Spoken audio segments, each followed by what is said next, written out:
कथा कर रहे थे और कथा करते करते बार बार बोले कि श्री हनुमान जी महाराज जैसे ही अशोक वाटिका में गए, अशोक वाटिका के सुंदर श्वेत पुष्प देख करके हनुमान जी महाराज मचल गए। अब जैसे ही उन्होंने श्वेत पुष्प कहा, श्वेत पुष्प सुनते ही वहां पर हनुमान जी दिव्य प्रकट हो गए और प्रकट होकर के व्यास जी से बोले आप ये कथा गलत सुना रहे हो और मैं बहुत दिनों से सुन रहा हूँ आपकी कथा में। आप हर बार कथा में ये कहते हो कि अशोक वाटिका के श्वेत पुष्प वहां श्वेत पुष्प नहीं थे, वहां लाल पुष्प थे। व्यास तो बड़े प्रसन्न हो गए, बोले ओहो साक्षात हनुमान जी प्रकट हो गए।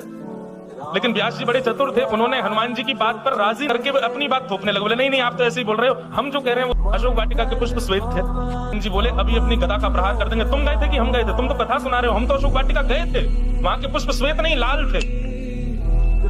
व्यास जी बोले मैं व्यासपीठ पर बैठा हूं, आप गदा का प्रहार नहीं कर सकते। व्यास है विष्णु रूप है, व्यास विष्णु स्वरूप होता है, राम जी का रूप होता है।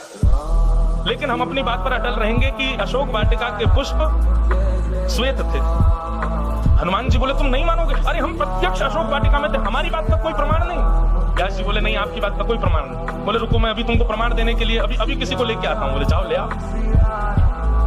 हनुमान जी महाराज सीधे साकेत गए। साकेत में जाकर के राघव और श्री जानकी जी बैठी थी, चरणों में प्रणाम किया। बोले व्यास जी गलत कथा सुना रहे हैं। बोले क्या सुना रहे हैं? बोले वो कह रहे हैं कि अशोक वाटिका के पुष्प श्वेत थे। मैं तो माँ वहां आपके पास आया तो मुझे पता है कि पुष्प लाल रंग के थे, लेकिन वो व्यास जी मान ही नहीं रहे। वो कह रहे हैं कि श्वेत पुष्प है। आप चल करके गवाही दे दो और उनसे जाके कह दो कि पुष्प लाल थे। आपने तो देखे, आप तो अशोक वाटिका में थे। जानकी जी बोली ठीक है हम आते हैं, चलो। अब तुम्हारा व्यास जी की कथा में हनुमान जी प्रकट हो गए, हनुमान जी के साथ साथ जानकी जी प्रकट हो गए, जानकी जी के साथ राम जी भी प्रकट हो गए, सब प्रकट हो गए। हनुमान जी सबको ले आए और हनुमान जी बोले फैसला कीजिए, ये व्यास जी मंच पर बैठे बैठे गलत बात कह रहे हैं। ये कह रहे हैं अशोक वाटिका के पुष्प श्वेत थे। माँ आप बता दीजिए अशोक वाटिका के पुष्प लाल थे। जानकी जी मंच पर आई, व्यास जी को प्रणाम किया, भागवत जी को वंदन किया। बोले नहीं व्यास जी जो कह रहे हैं वो बिल्कुल सत्य है, अशोक वाटिका के पुष्प श्वेत ही थे। हनुमान जी महाराज उदास होकर के बैठ गए। बोले ये क्या बात हुई, मतलब व्यास जी मंच पर बैठे तो सब उनके पक्ष में चले गए? मुझे मेरे नेत्रों पर भरोसा है माँ, आप ऐसे कैसे कह सकते हो? मुझे पता है वहां के पुष्प लाल थे।